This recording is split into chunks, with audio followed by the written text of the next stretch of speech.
Now that we've chosen our template for the thank you page, let's go ahead and edit the page. Okay, let's start from the top here.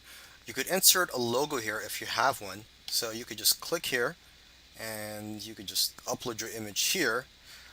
But for now, I'm going to delete this since we don't have a logo.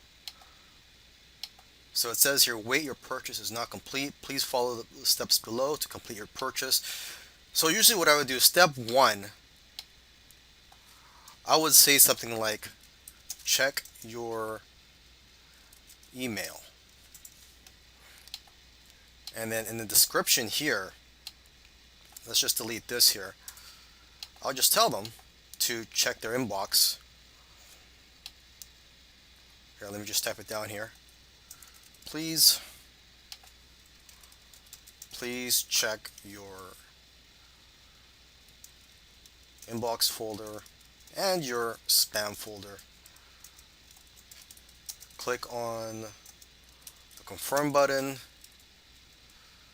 to ensure that you receive future updates. So I would say something like this. I don't have the text right now that I usually put, but it would be somewhere along the lines of this, where you ask the customer to check their email and to confirm their subscription and to ensure that they have the correct email address on our database so that they could receive future updates for this product. Okay, and then step number 2, it could be anything here. You could, for this demo, let's just say download your product.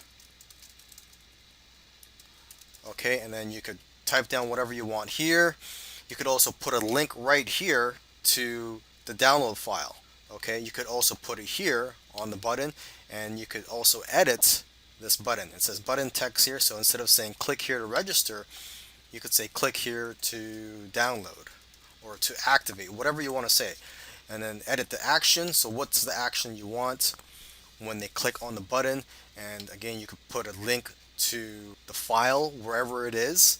And for now, let's just click save. And now step 3, if you don't have anything to say, you could just delete this.